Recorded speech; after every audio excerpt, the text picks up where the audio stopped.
Rose Buddies, hello! Happy Tarot Tuesday, happy Spooky Tarot Tuesday.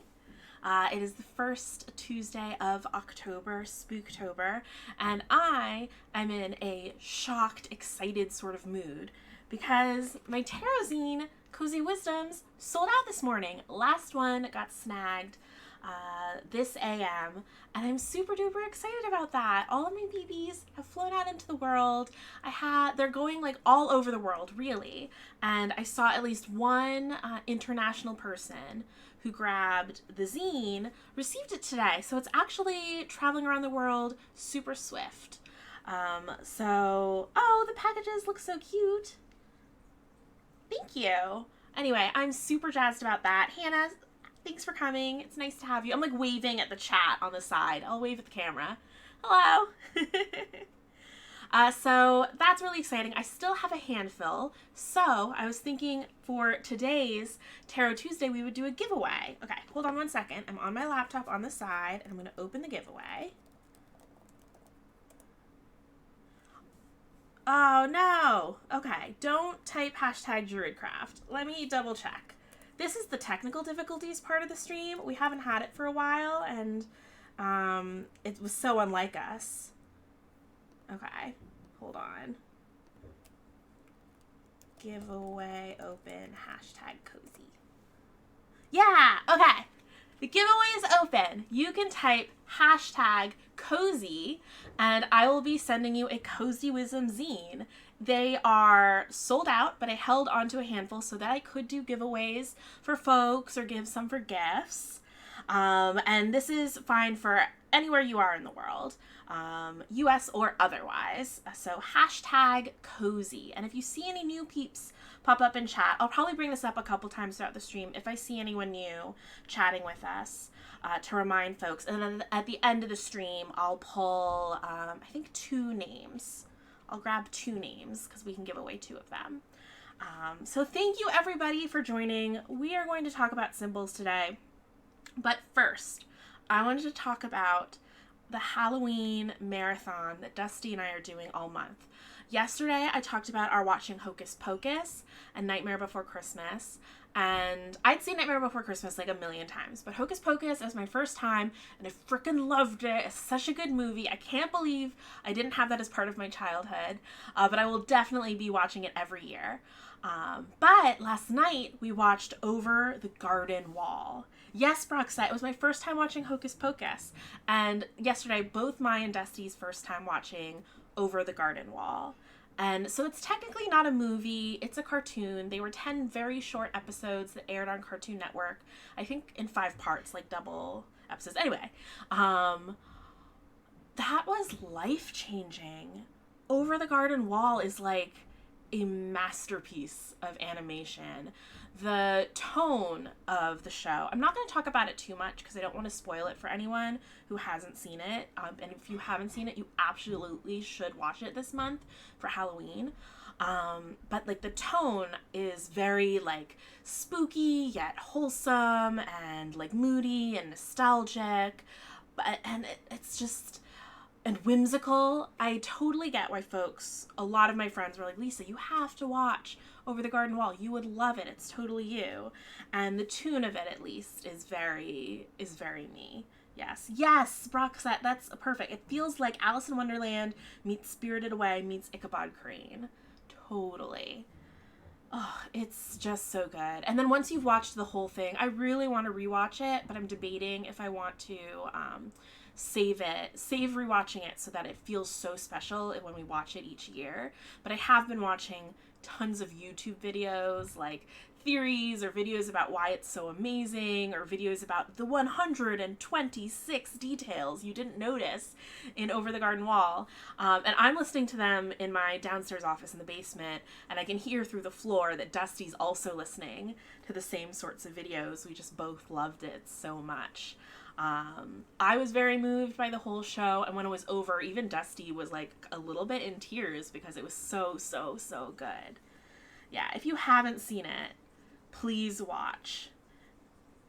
I don't know what we're going to do because every single thing we've watched so far has been an absolutely must become an annual tradition watch. I mean, I guess it's not so bad to watch a whole list of movies every October. That could be fine. But we are prioritizing the ones we've been told we absolutely cannot miss. So it makes sense that a lot of the movies and TV shows at the beginning are really, really special. I don't know what we're going to watch next. Maybe Practical Magic, because I don't think I've ever seen that one. And I've also told that that's very good, and a lot of people watch that every October.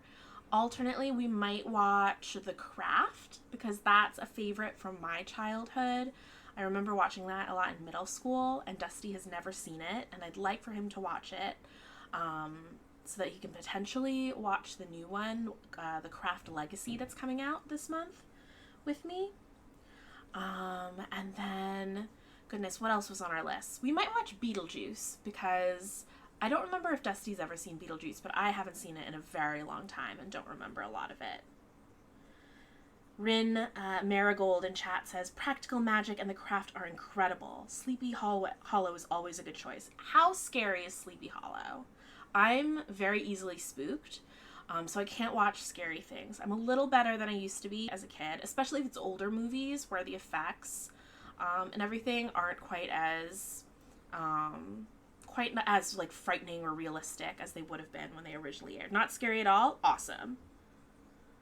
Is Craft Legacy anything like Betrayal Legacy? Haha, Hannah. I mean, I kind of wish. Honestly, okay, I saw who here was looking forward to them remaking The Craft. And have you seen the trailer, and what do you think about it? I'm going to take a sip of water so you can catch up and you can type stuff before I tell you my opinion. You'll notice after last Tarot Tuesday, when I drank from the black cup and there was a bug in it, I'm using a clear cup now. Safety first.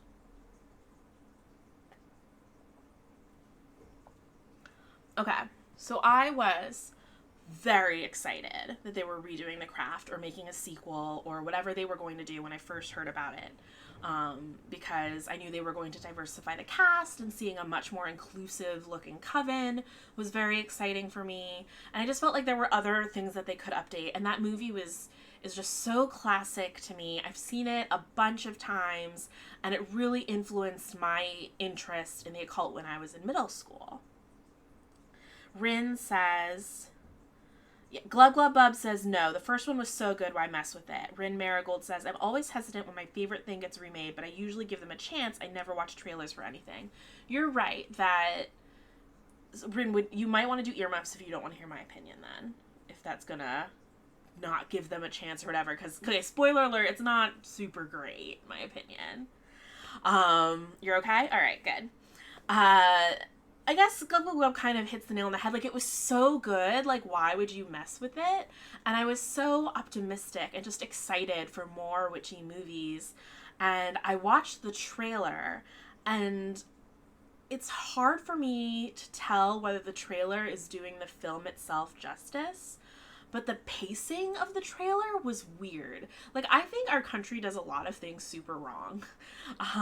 But we're really good at making movie trailers. They're always really exciting and thrilling, even if the movie ends up sucking. And so this trailer, like, the pacing was, like, really slow and weird, and it was 100% just callbacks to the original movie, to the point where you're like, are they just complete... It's framed, it's confusing, because it's legacy, and they show some references to the first group of girls in the coven, so this is supposed to be a different group of girls, and so you're like, okay, so this is taking place later in time, so it isn't a remake, but then the trailer was, like, literally just lines from the movie. And so I don't know if it was, like, it's supposed to be targeted at everyone for nostalgia reasons, and there's other bits to it, but it really just feels like a reboot. And so it's confusing because it's framed like it's in a different time period, but it's also an exact reboot. And I don't know, there were just, even aside from that, there were just some weird choices where I'm like, I don't know how I feel about it based on the trailer, but I still am gonna watch it to give it a chance and to know, and if it ends up being bad, sometimes watching bad movies can be fun. I'm gonna watch with TK, so I'm watching with a friend. But yeah, I don't know how to feel about it. Don't know how to feel about it. That was my manifesto on the craft. Might watch the original with Dusty since he hasn't seen it. And he's got to know where my witchy roots come from. But let's talk about some tarot because it's Tarot Tuesday. Does everybody have their tarot decks ready? If you have a tarot deck, there's also plenty of free apps that you can use, and they usually have little images so you can look at the symbolism in those cards. But I kind of just gave it away. Today's episode is all about symbols in tarot. As always, we are going through Intuitive Tarot, which is a book by Bridget Esselmont, who's the founder of Biddy Tarot, which is a really great resource. And a lot of folks who do tarot readings get certified by Biddy Tarot. But Intuitive Tarot has been all about not memorizing meanings of cards, like going through the little white book and just memorizing things word for word, but really learning a few things: the roots of tarot meanings, what symbols mean to you, and also what symbols mean in the collective wisdom. Lots of different approaches that meld together so that you feel confident that you can interpret tarot intuitively. So that is the workbook that we have been going through. We've done a whole bunch of things, talked about lots of elemental symbols. We've talked about court cards, numerology. We've talked about the major and minor arcana. And the next chapter, chapter 15, is Interpret the Symbolism in the Tarot. And it starts with a quote that I would like to read everybody. So as I read this is a good chance to go grab your tarot cards if you haven't already. A symbol is a reminder, something that evokes the echo of an inner experience in the beholder. The deeper and more significant the experience, the more powerful the symbol. It may take the form of an image, a sound, a word, an action, an object, anything that has a concrete existence in the physical world. And that is a quote by Wald Amberstone, the co-founder of the Tarot School. So, this chapter talks a lot about what symbolism is. I feel like folks tuning in, if you've been a part of our discussions before, you are well familiar with what symbols are. They can be colors, or, I just listed a whole bunch of things. Objects, people, sounds, even actions. But they've come to have meanings beyond what they literally are, beyond the literal interpretations. A lot of times symbols are passed down through generations because they're part of a particular religion, but they can come from esoteric sources as well, fables,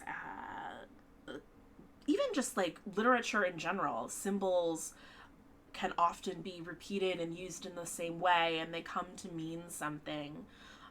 Just in the collective knowledge of any particular culture. You also find that there are certain symbols that seem to come up in different cultures and different religions and mean similar things. It makes you wonder. So the first thing that the book talks about is the difference between traditional interpretations and intuitive interpretations.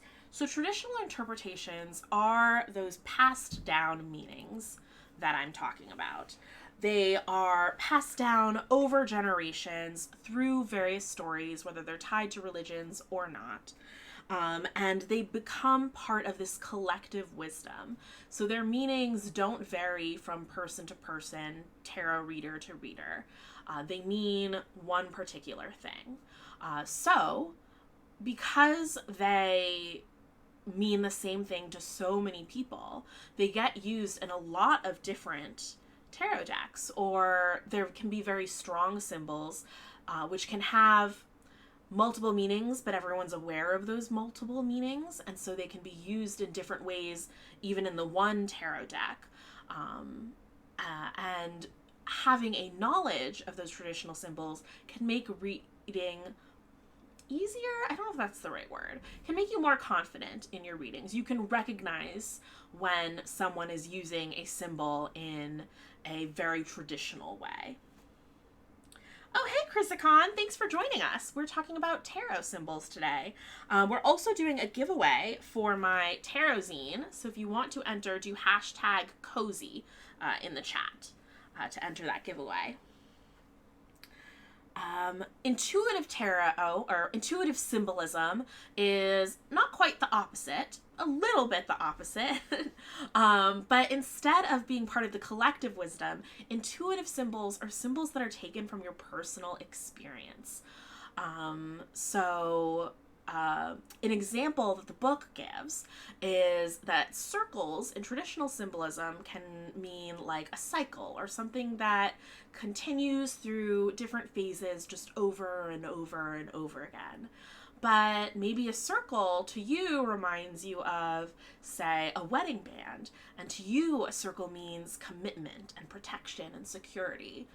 That might be an intuitive interpretation of a symbol. You did my outfit today, thank you. Yeah, I'm wearing, first of all, Target has some really kind of like witchy aesthetic clothes right now. So I picked up a couple pieces because you know what? They're cheap. And I like dressing up just for me and it cheers me up. So that's what I've been doing a lot of during this quarantine. It is very cozy. It's like a fleecy material.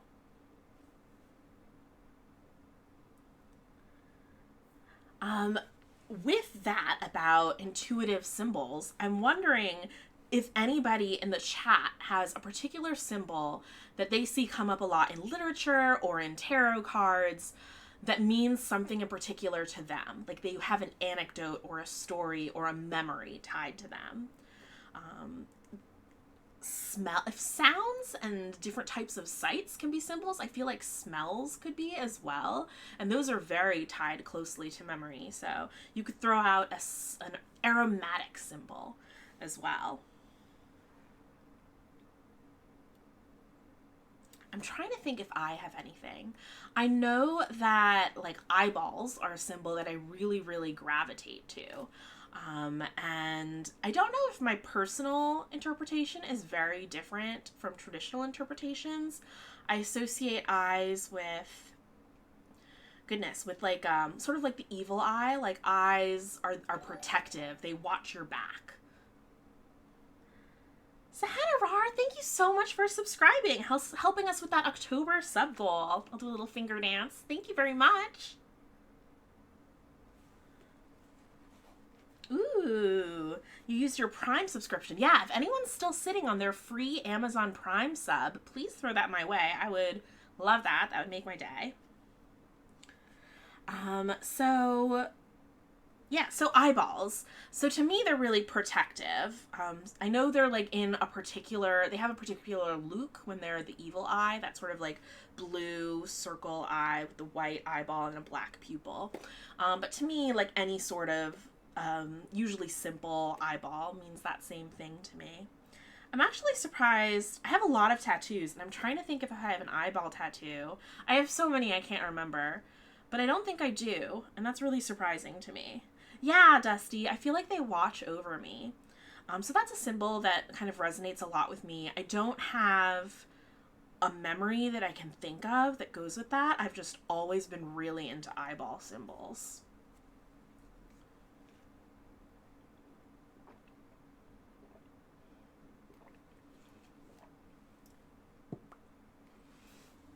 Okay. The next thing that Intuitive Tarot goes into is a number of tips for just making the most out of symbols in your tarot cards.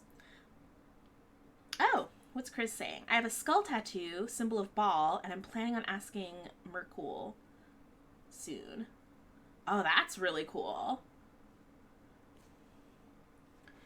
Okay, so here are some tips for making the most of, you're getting Merkul soon. That makes a lot more sense. I figured that's what you meant, though. Okay, here is the first of the tips. So start with what you know. Maybe you are just really in tune with symbols that come up a lot in Christianity. I feel like all of us in the United States are like exposed to those sorts of symbols a lot. I grew up without a religion, but I feel like I was exposed to Christian symbolism just because it's so pervasive in the culture. But maybe you're really in tune with symbols as part of the Arthurian legend, Or this actually makes me think, there's someone who tunes in a lot to Tarot Tuesday. I don't know if you're in the chat today, but they have a Game of Thrones deck. And whenever they talk about what the symbols are, or what the people are, or what moment is being represented on one of those tarot cards, it evokes this immediate like emotional reaction because I've seen that show. So they're very in tune with Game of Thrones symbols. And you know what? That's super valid too. Oh, hey Hannah, we're talking about symbolism in tarot cards. And I got a tickle in my throat, so I'm gonna have some water. Oh, if you just got here, if you want, I think you got a well, either way, if you want to enter a giveaway for my Cozy Wisdoms zine, it is #cozy, and we're going to draw 2 winners today. Ooh, we've got double complete Hannahs in the chat today. Oh my gosh, you two are cracking me up. Yeah, so start with what you know. You don't have to go out and know every single symbol in every single culture right away. Start with one particular area of symbols and really understand those. Go through your tarot deck and see if you can find semblances of, or not semblances, see if you can find like whispers of those particular symbols, or if you can interpret those symbols in that particular way in your deck.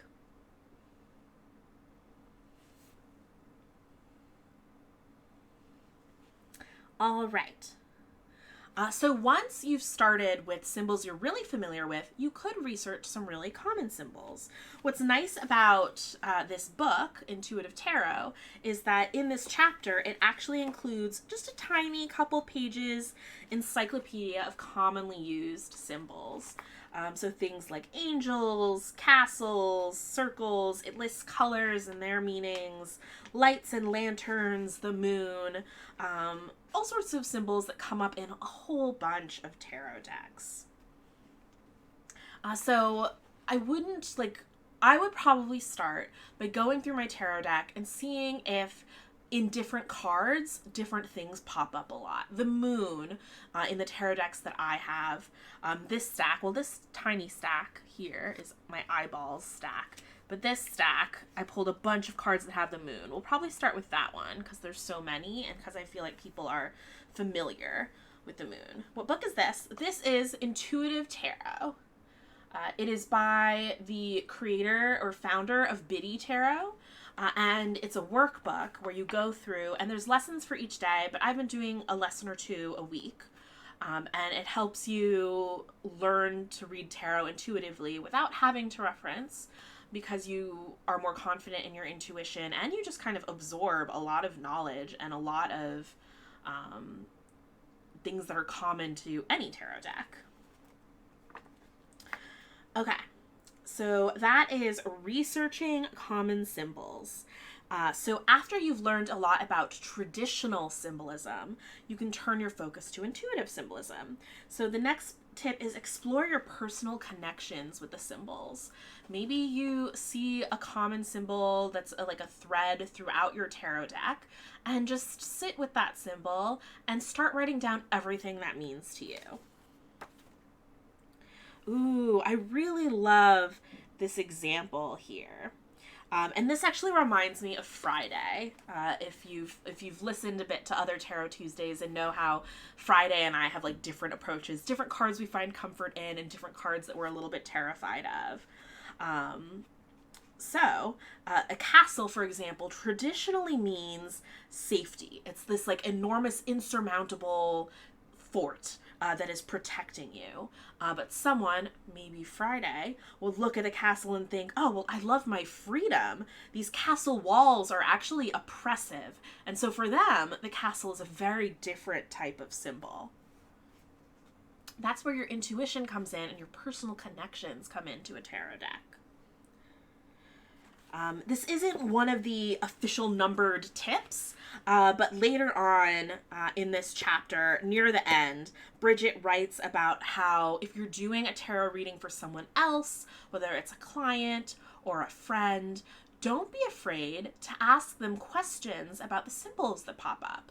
You could talk about what a castle, for example, traditionally means, but you can also ask them, what feelings are these conjuring for you? What does this symbol mean to you? Does it mean anything in particular? And maybe they have in a memory or an experience that is very strong, that is related to that symbol. And so that card came up to play off of that experience. I feel like I'm very hands gestury today. I don't know why. I have strong opinions today. Okay. The next tip is to compare symbols across tarot cards. And so, again, using the castle as an example, in Rider-Waite, I think it is the Four of Wands, I want to say. Four of Wands, where they're having a celebration outside of a castle, and that card is all about security and celebration, and so the castle speaks to that. But then you look at the Tower card, and there is a castle that is, I don't know, being struck by lightning and crumbling apart. And so that is really making you question, how safe and secure really was this castle? Comparing symbols across tarot cards will teach you about what symbols mean in different contexts, which can be very important. It can completely change the meaning of a symbol. And so we talked about how, like, traditional symbols will have one meaning, but that one meaning can be interpreted in different ways based on the context of a particular card and other imagery around that symbol.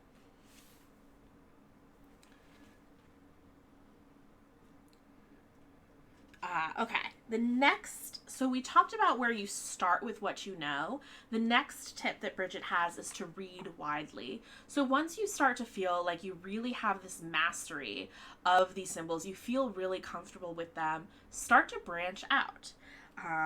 Here's one. Books about mythology, like The Power of Myth by Joseph Campbell, can really change how you see different symbols and give you a lot more of that context, and give you a lot more depth of your understanding of symbols.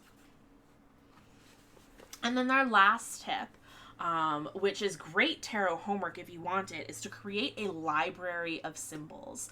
I think this is great not just for tarot, but for your practice in witchcraft in general, especially if you make sigils and stuff.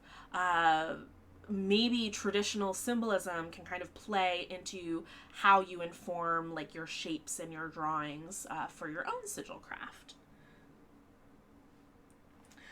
So this could be in your tarot journal, it could be in your book of shadows, but take a symbol, write what the traditional meaning is, or if you want, start with your intuitive interpretation of it.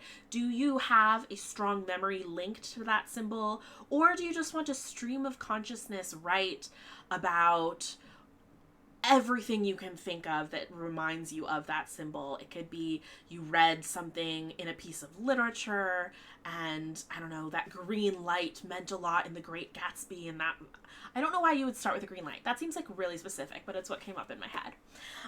Maybe you write about what it means in different pieces of literature or mythology, maybe the traditional interpretations that you just know from being a part of. I'm sorry, there's a bird outside my window that is the most majestic bird, and it has a whole entire shelled peanut in its mouth. Okay, it's blown away. It was very beautiful. That window doesn't have any curtains yet, so I just, I'm forced to see all the beautiful wildlife that goes by. I think it was a blue jay, but it was or Steller's jay here in the Pacific Northwest. But it was a particularly navy blue, dark goth blue jay. Oh, thank you, Hannah, for validating what randomly popped into my head. Dusty says, I love mythology, so almost everything I've seen and reading is contextualized in terms of different myths, gods, heroes, monsters, and deeds. Oh, Glub was also talking about the green light the other day. Okay, thank you both for validating that, like, weird thing, like, popping up into my head. Yeah, Dusty knows so much about myths and lore, especially, like, Viking myths and lore. I feel like those get brought up a lot, like Norse gods. Oh, hey, Brittany B. Thanks, Brittany B Games. Thanks so much for joining us today. We're doing a giveaway today, so if you'd like a copy of Cozy Wisdoms, whether you didn't snag one, or you'd like a second copy to gift to somebody, type hashtag cozy in the chat. Ooh, excuse me, I did a little burp. I tried to stop it. You probably wouldn't have known had I not said, but I'm honest. Dusty says, Greek and Norse I know really well, but I've also read a lot of Egyptian and Mesoamerican. I don't know why. Like, I love stories, but going out and reading just, like, a bunch of different legends isn't something that just, like, intuitively comes to me as something to do. So I really appreciate when I'm doing a tarot reading and Dusty gives me his interpretations of cards based off of all of the legends that he has read, because hearing the stories from him changes how I look at the cards, and I just find that, like, really, really interesting, that perspective. Like, the, Dusty, you're gonna have to fill in details for me, but the Hangman card is now, like, imprinted in my brain because of Dusty telling me that Odin hung himself on the world tree. Why was he doing that, Dusty? He was trying to get, like, a different learn knowledge about something. But he hung himself on this tree for a bunch of days, and he finally came back with that different perspective and that knowledge. I'm sorry that I'm butchering this. It's not interesting when I say it and it's, like, super vague. Dusty, help! Rin says, the only mythology I'm very familiar with is Norse, but I'm definitely fascinated with others. Yes, so knowing about mythology can add so much depth to your tarot readings, because you remember not just, like, a 1-2 sentence, 3-word list of meanings for a card, but an entire story, which is rich in meanings in its own, and you can draw from that. Thank you, Dusty. I know you've said this on the stream before, and I've read it, but I'm sorry for messing it up. For 9 nights, to gain knowledge of the runes, Odin died, and the experience of death gave him the wisdom he needed to resurrect himself with a new understanding. And so that is tied to my knowledge of the Hangman. It's one of Dusty's favorites. Good, because you're going to have to, even though I just said it's, like, laser printed in my brain, you're going to have to repeat it a lot, all the little details. I took the general gist, the lesson, away from it.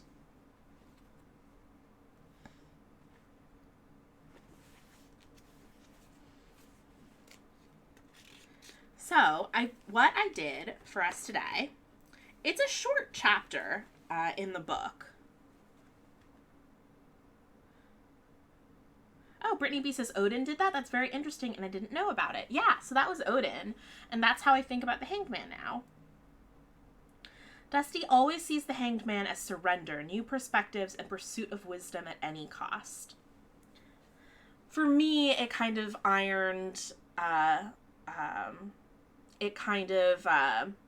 solidified that the Hanged Man is really about seeking that new perspective, seeing things from a different light, and that sometimes that requires stillness.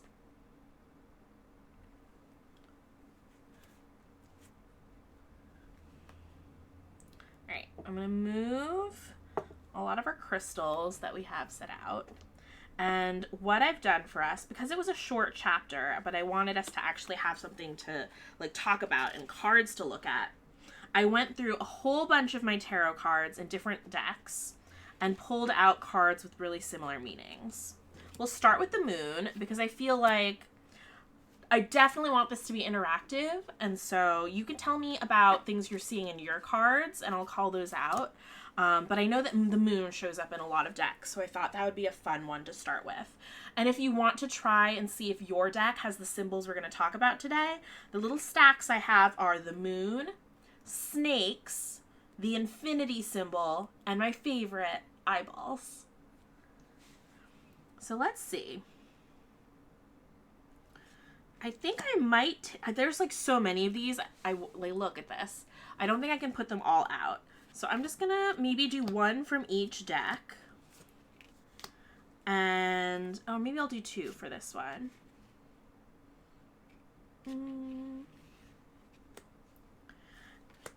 And I might not let myself do, I lied. I'm gonna let myself do the moon, but not for all of them. It just feels like really obvious that the moon would be on the moon card. Hannah, did you say eyeballs? I'm here for the eyeballs. Oh, have I learned that Hannah is here for the eyeballs. Odin also has only one eye because he plucked it out to trade with the giant Mimir to drink from the well of knowledge. What a wild dude. Pursuit of knowledge at any cost, for real.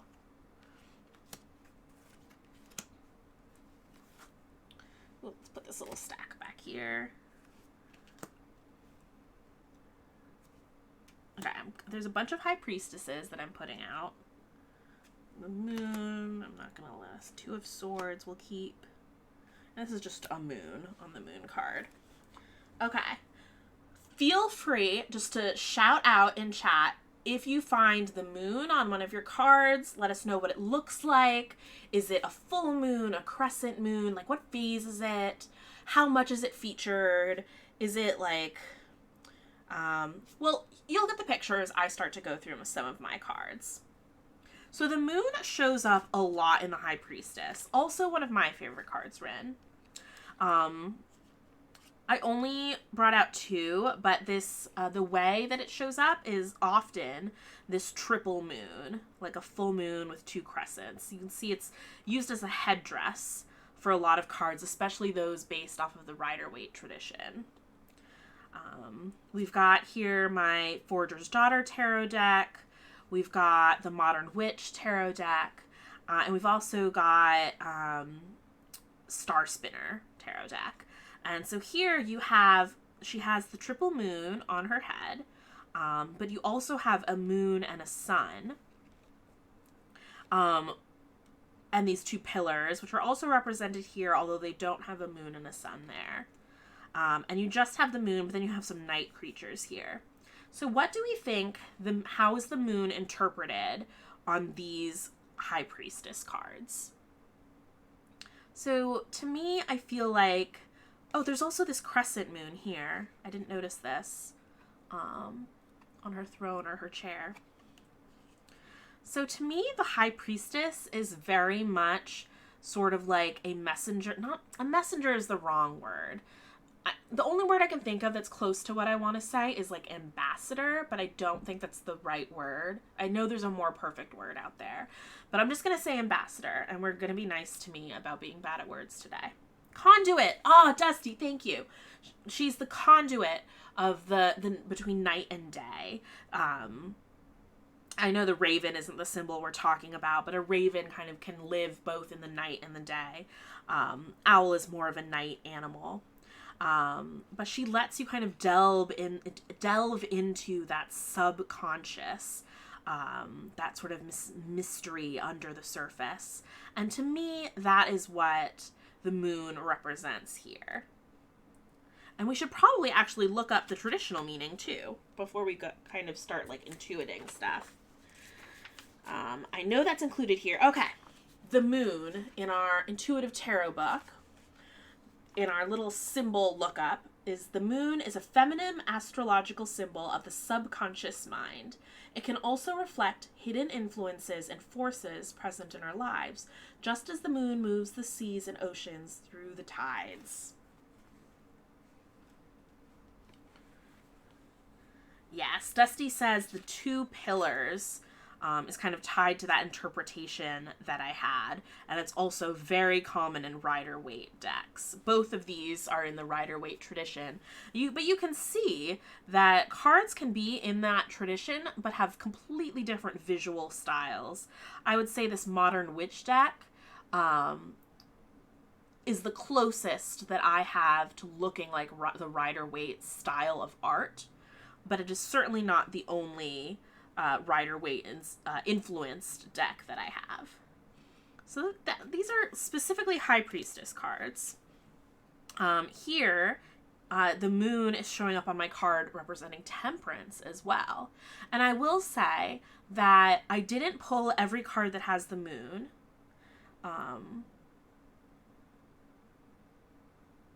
It's really the Waite-Smith deck, really? I'm confused now. I always say Rider-Waite too. Okay. This deck, every ace and then every court card has a moon phase on it, and they're always the same. And so it uses moon phases to talk about what step in someone's journey those cards represent. But here you have a full moon, but it's balanced by the sun.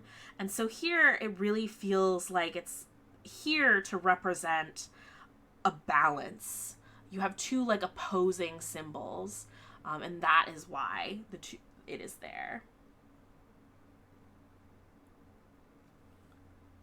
Smith was the artist. She doesn't get enough credit. Rider was just the publisher. Oh, okay, well then I'm going to start calling it Waite-Smith deck too. I want the artist to get credit. Thank you for letting me know.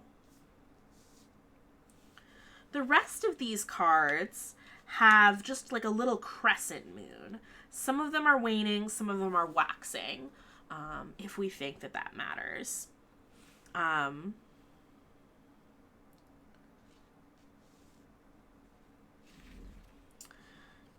I really like this. I'm forgetting the name of this deck. Does it say on the back? Yeah, it does. Solara Occulta deck.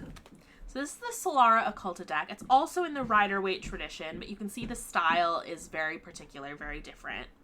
And what was new for this is that she adds a little angry moon. I don't know if you can fully see it, how clear it is. But there's a little angry moon here in the corner. And so, first of all, the moon is just peeking.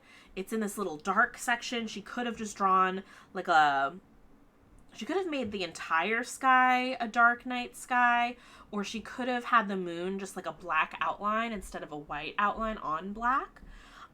So all of those seem significant to me. But here, I really think the moon is leaning on that other traditional meaning, which is that things are not all they seem. There might be hidden forces at play here, which is another interpretation of the symbol that I feel like is really strong in this Stunning Tarot card, which it is a really beautiful tarot card, but the deck is called Stunning Tarot. The moon is not just like hidden forces, but sometimes that things aren't what they seem, because the moon has a false light. It can be big and bright, but it's actually reflecting light. And so this feels emphasized here because of another symbol that is sharing this card, which is the mirror. You actually don't really see this person at all except their hand and their reflection. All right, Dusty, thanks for making dinner. We've got our in-laws coming over for an outdoor picnic today, so Dusty's prepping that.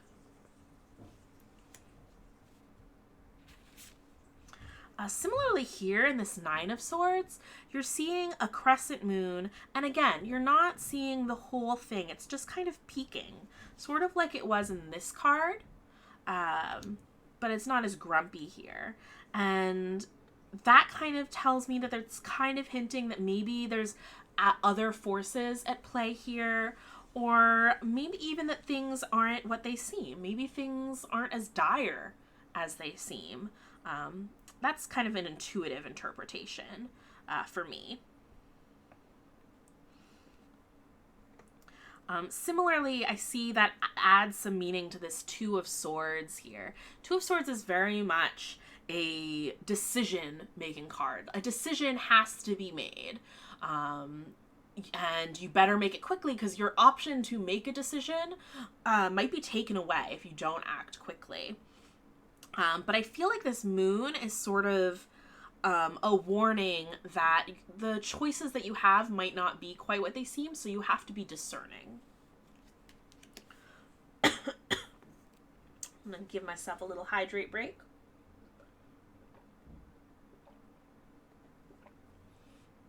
Ah, water's so delicious.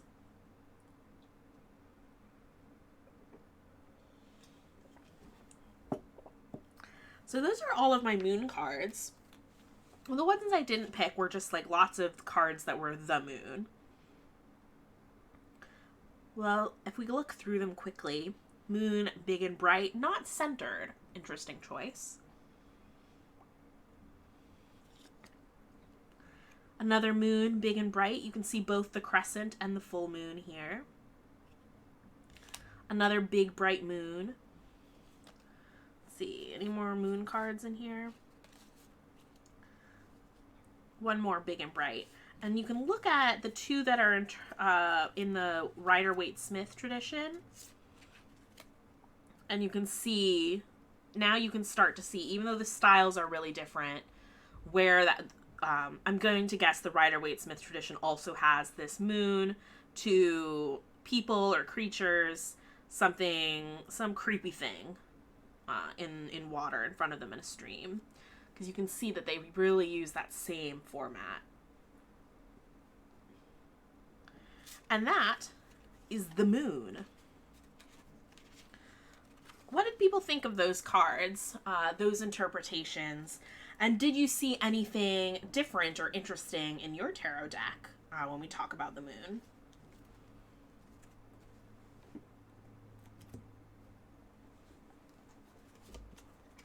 Next, let's look at some snakes.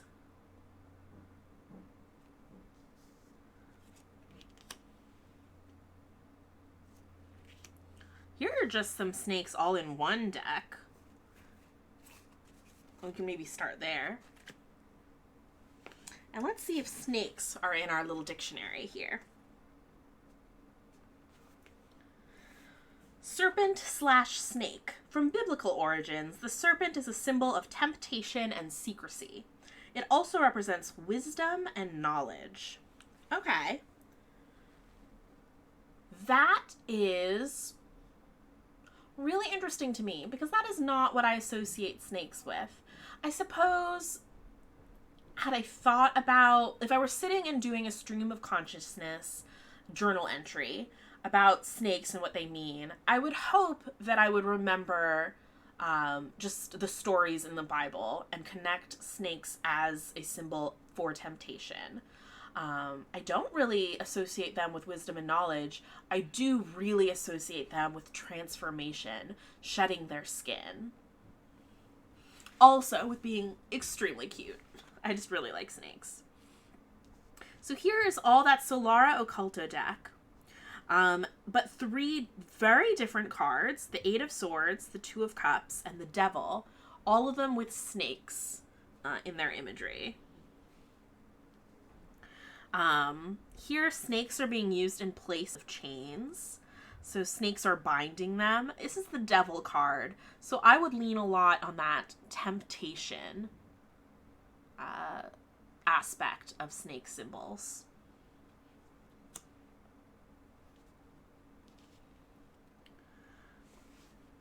Again, this Eight of Swords, the snake is being used as these binds, but I don't feel like this card is one about temptation or even like wisdom and knowledge, although the Eight of Swords is really about you're kind of in a cage of your own making. So I wonder if here the snake is representing, I don't know. What do you think? Chat. It could be like the ultimate wisdom or the ultimate wisdom to know that you're in a cage of your own making. and that you could very well break 3. Your bonds aren't actually bonds, they're a snake. Granted, being bound by a snake can be pretty scary, so I'm not undermining that. Really interesting is that the Two of Cups, a card about relationships, has these 2 snakes. Although this kind of looks like that serpent staff that is on ambulances. I forget. There's a name for that particular symbol. So it could be calling to that. If we're talking about traditional symbolism, I definitely think it's more of... is it more of wisdom and knowledge? Is there temptation in this? To me, my first thought... is that what catechus? How do you say that? Also, is that the symbol I was talking about that's on ambulances? The Staff of Hermes. We're going to call it that. Yeah, it kind of looks like that, actually. But my first thought when I saw this, if we're talking about intuiting stuff, is that love can really transform you. And so that was sort of my thoughts with the snakes. But I think it really does look like the Staff of Hermes. We have a bunch of others. So here's another one where the Two of Cups in the Stunning Tarot is also snakes. And these are cobras in a basket. So it makes me think of like being mesmerized, the snake dancing, being mesmerized by a song. Oh, wait, is this a 2 or 10? There's 2 snakes here, but I can't read this. Does this say 10? I need to look through the deck and find either the 10 or the 2 to look at. I just caduceus. Rin, bless you. I think this might be the 10. So actually comparing it wasn't quite as on point as I thought. I have a whole bunch of snake cards too. Knowing that the snake represents wisdom makes a lot more sense to me why it is on the Empress card.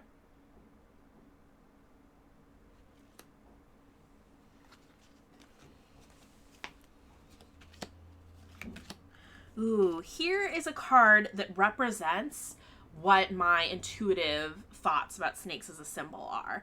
This is the Death card in Stunning Tarot. This is the card that made me want to get this tarot deck, although there's tons of other really gorgeous cards in this deck. But here you see this stunning snake shedding its purple skin, emerging bright red aflame. There's other bones and stuff on the bottom. We're not too worried about that. Snake didn't do anything. Snake's a good boy. But here it really emphasizes to me that death is about transformation. One thing ending and a new cycle beginning. Yes, Raider Tot. The snake shedding its skin on death is so good. This is like the epitome of snakes as a symbol to me. We also get that in Forager's Daughter Tarot on the 8 of Cups. That you're going through a transformation. Also represented by a shedding snake.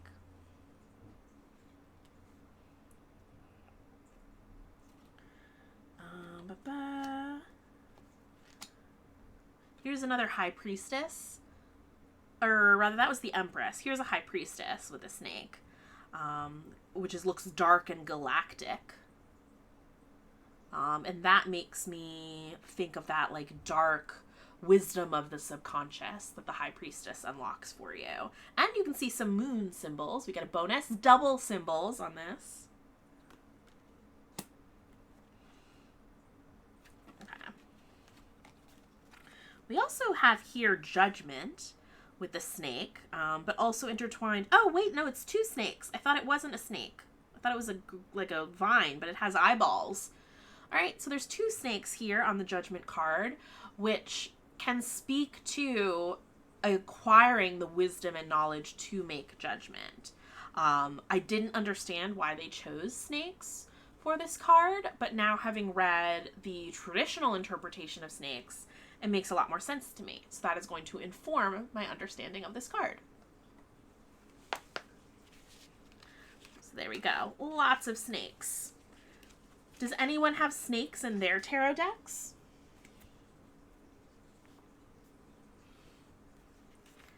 I think we're going to end with eyeballs. We're going to end with eyeballs. Also, if anyone new has joined us since the beginning, if you would like to win a copy of Cozy Wisdoms, my tarot zine that has 8 tarot spreads in it, then type #cozy in the chat, and 2 people will win copies of my zine, which is now totally sold out. Thank you, everybody, for the support.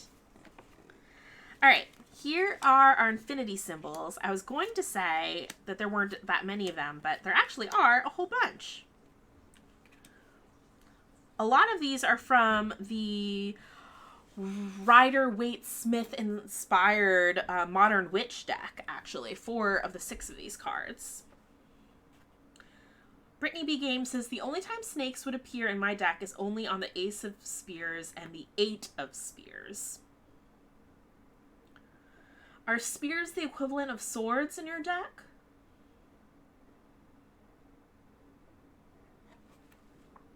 Let's see. I think infinity is in here too.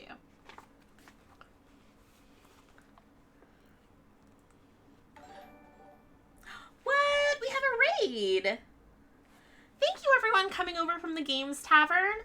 Thanks so much for joining us. We're talking about tarot cards today, as we do every Tuesday, and we're talking about different symbols.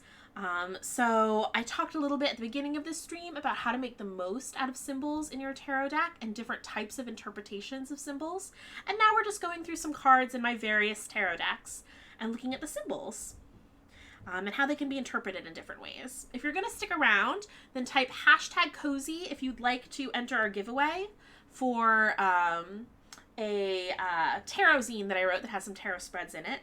And at the end of the stream, I'm going to draw 2 winners. Yes, Hannah, I am. So if there is demand for folks who missed out on this, it was a really small run that I did this time. Only 36, which I hand numbered.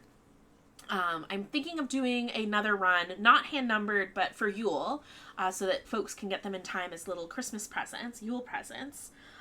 So let me know if there's interest, and I will do another printing.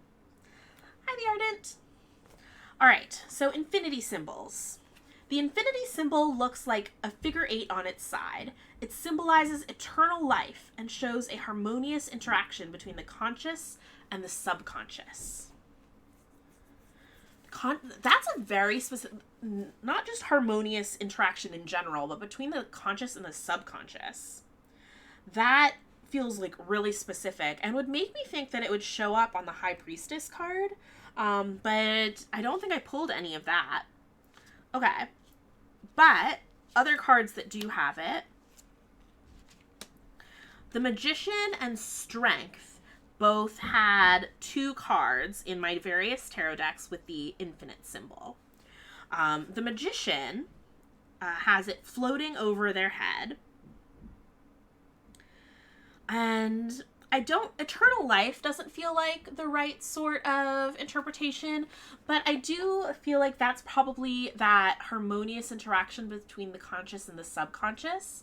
I feel like the Magician is all about you using your intuition and your willpower and manifesting things into being. That is what the Magician teaches you. And so I feel like you draw on your inner magic, you manifest something, that gives you more confidence, and that flows back into that inner magic, that inner confidence, willpower of yours, which makes it easier to manifest something again. And I feel like it's that loop. They kind of feed off of each other. Hannah, I'm still sitting here with the one tarot deck in absolute love with all of these gorgeous decks.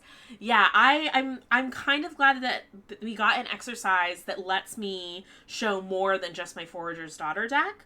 Because I'm totally a collector, and I like being able to show all the different art styles and let people know that, like, how many different beautiful tarot decks are out there that you can totally find one that vibes with you. Okay, so that's Magician. And then similarly, we have that kind of feeling with Strength as well, which is also drawing on what's inside. It's drawing on your inner strength and your patience and your persistence. So I feel like it's that same sort of loop as you learn to draw on those things. So that makes sense to me, that it would be on strength as well. Hannah says, I've been eyeing Brandy York's progress on her tarot deck, but it takes a long time to illustrate one.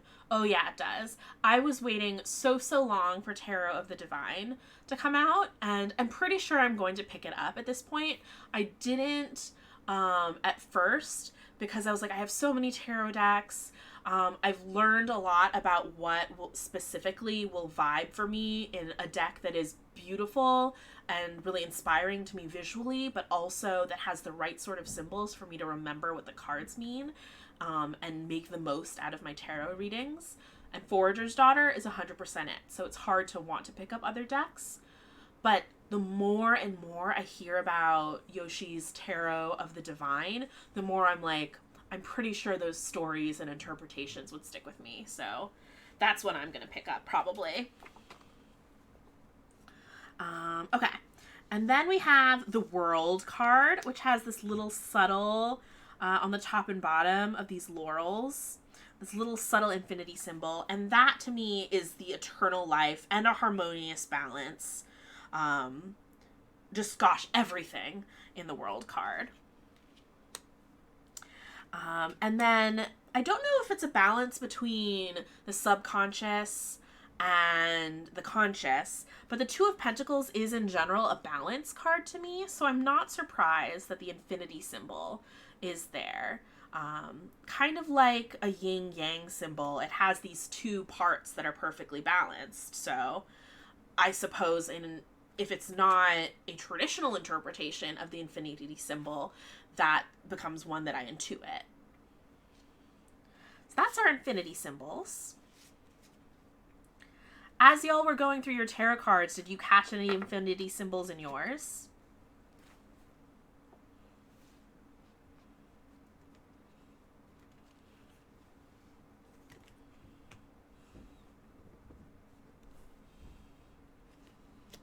Okay, last but not least, the eyeballs. I forget what this deck is, but look at that gorgeous back, which also has an eyeball on it, I'm realizing, but there were a lot of eyeballs in this deck.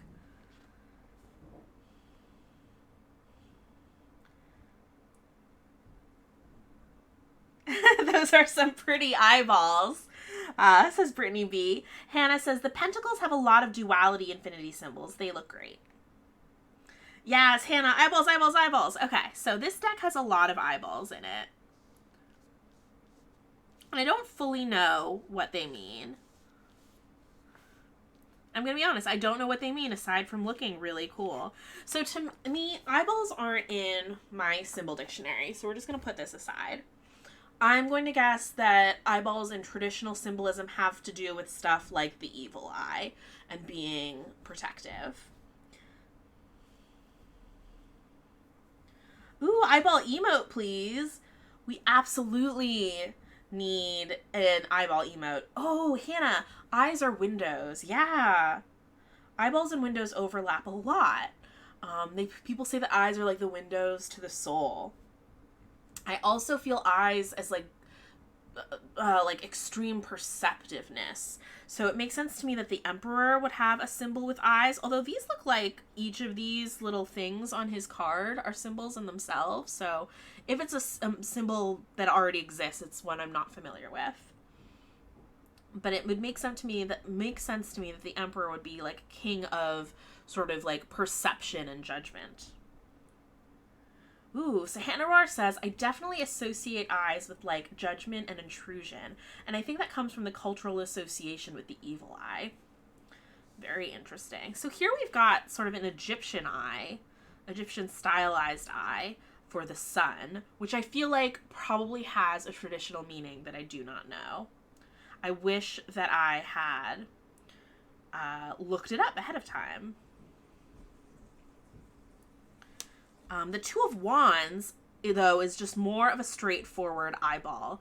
but it looks like it is a window into just the world. Look at that galaxy in this eyeball. This deck in general has a lot of sort of galactic textures in it. On the eyeball, so the eyeball is kind of like the Earth here, the whole galaxy. It's got a forest growing on it. So here we're picking up on contextual clues of this symbol. The Two of Wands is also very much a decision-making card. It tells you that there are different paths that you can take, but it's not as much of a duality as the Two of Swords. And it's more about, like, there's almost maybe, like, infinity different paths that you can take. Which I totally see in the galaxy in this eye. Like, a whole galaxy of options for you. You just need to be able to see that there are all of those options, and then use your perception and your judgment to figure out which one's the right one for you. I really like the eye on this card. And I don't think that before I did this intuitive tarot workbook that I would have interpreted the card in this way. I really think that workbook has helped me in particular a lot. And then, ba-bam! One of my favorite cards in all of my tarot decks is the Stunning Tarot's Judgment card. This card makes me feel things. It feels dynamic and piercing. And I love that there's an eyeball in the sky. Right? This is one amazing card. I feel like there's that eye, that it's again about sort of perception, and that aspect of judgment. It sees all. It sees the truth. It is a very striking card. Does the eye... At first I thought the eye looked upside down, but as I look at it more, it doesn't look upside down to me. I feel like this eye pierces through all, like, shields and shadows. Any attempt to hide, this eye sees through it. I think it's perfect for the Judgment card.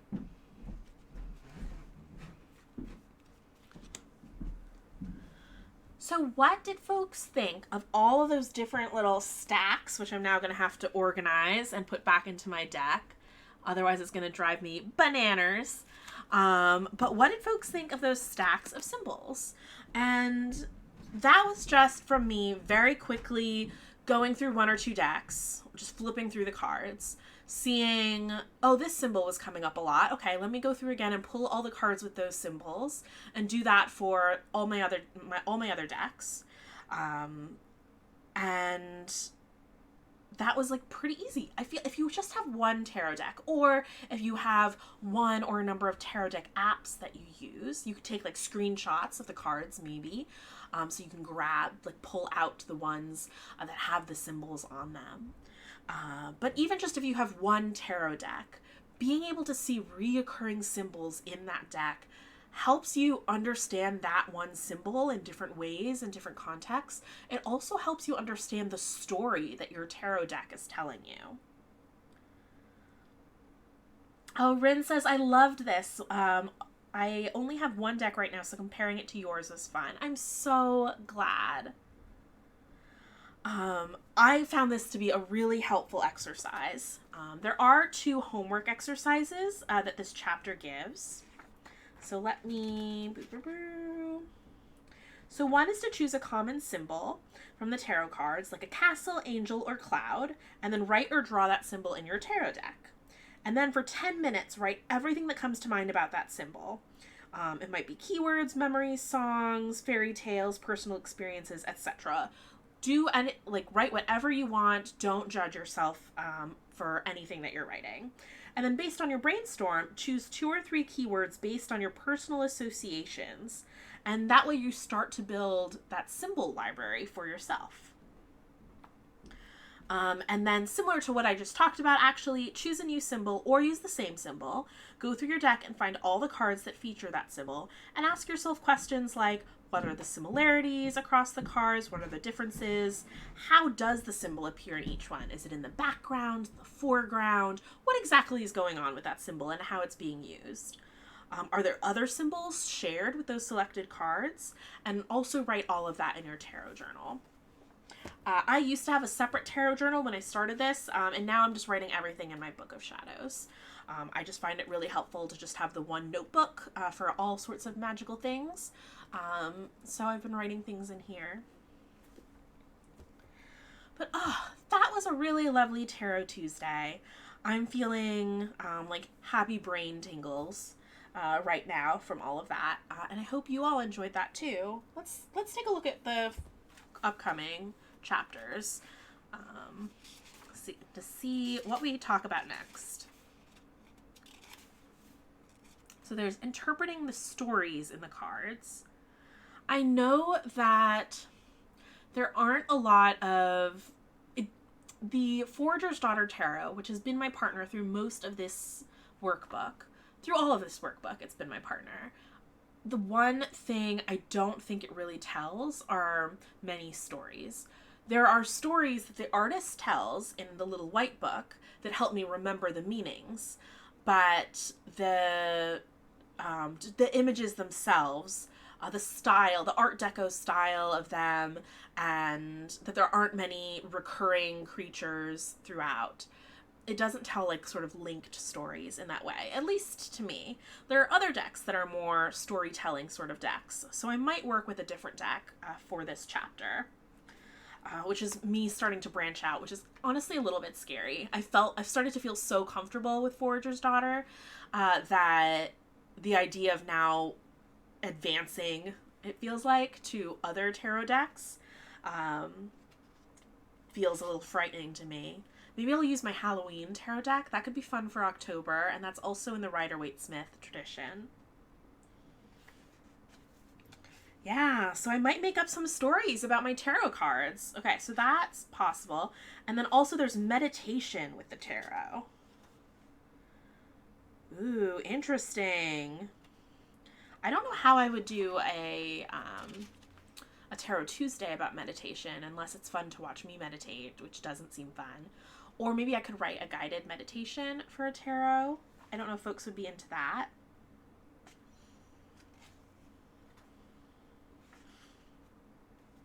We start getting into different types of spreads. Cards a day, good cards, bad cards, reversed cards. Ooh, I would love to do a Tarot Tuesday about reversed cards. Hannah says guided meditation sounds amazing. Okay, good to know. So I think, I think we might start reaching the point where I don't turn every single chapter of this into a video. I might talk about what I did with those chapters, then focus most of the video on a different chapter that I think is better suited to discussion.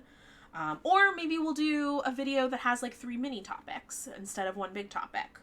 We're going to figure it out as we go along, because I love Tarot Tuesday. I love the community that we've built up. You're all very supportive of each other. And I love how open everyone seems to be about sharing their ideas and their interpretations. That means a lot to me and honestly makes me feel braver. Okay, Raider Tot says, I've never used reversed cards in my readings and would love a discussion of reversals. Okay, cool. Well, I'll make sure... Oh. Me neither. I don't even know how a card can be reversed ever. That's interesting. What do you do when you pull a reversed card? Some people just whoop, turn it right side up. Okay. So I'm definitely at some point going to do reversed tarot cards. And I'll talk about, there's a lot of different methods people do with reversed cards.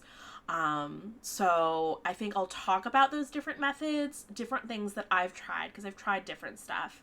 And then maybe we'll do a practice reading and hopefully get a reversed card so we can talk about kind of in action how you interpret a reversed card. Oh yeah, Hannah, there's so many different ways people deal with reversals. I've done stuff where I will shuffle a deck purposefully in such a way that my cards are always going in one direction, so I don't have to deal with reversals. Some people just ignore them. Yep. Yep, what Rin said. You can shuffle them in such a way that they're always right side up. That's what Dusty does. In fact, I've had Dusty go through my tarot decks, like looking at them, and when he does, he just automatically starts flipping cards all right side up in the other hand. And I've like smacked his hand and been like, stop doing that. But for him, it's just automatic. Yeah. Okay. Maybe, honestly, maybe next week, because stories through tarot cards, I feel like isn't well suited to my particular tarot deck I'm most comfortable with. I might do that lesson for myself personally, but revisit that topic for a video later.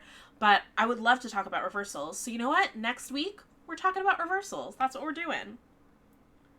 For the rest of this week, I don't have Druidcraft tomorrow. At this point, Druidcraft I've had to skip for various reasons for so long that I'm just going to treat that as like a occasionally happen stream. And so when it happens, I will announce it rather than announcing every time it doesn't happen. But Friday at 11 a.m. Pacific time, I'm going to be doing D&D Community with Hannah Rose and Celeste Konowich. We are going to talk about, I can't believe Hannah named this episode, ghouls and ghost teas. If you don't realize, that is a tea pun, because this is our tea party talk show about Dungeons and Dragons. So we're going to talk about all sorts of spooky games. So that's what we have for the rest of this week, and then I'll be back on Monday for another story time. But if you missed yesterday's story time, I really recommend the VOD. It was about time-traveling dinosaurs, and it was as wacky, as amazing as you think. But for now, I'm going to go get ready for the in-laws coming over for our outdoor picnic. And I'm going to send everyone over for a raid to the Opera Geek, where my friend TK and Kelly, the Opera Geek, are playing a really, really scary game. If you're really scared, then maybe stick around, throw some raid emotes in, and then run away, because I'm told this game is very spooky, and there's also lots of like flashing because you have to like take pictures of ghosts. So get ready for some spooks and scares. Stick around in the end screen for that, and thank you everyone so much for coming to Tarot Tuesday. Bye.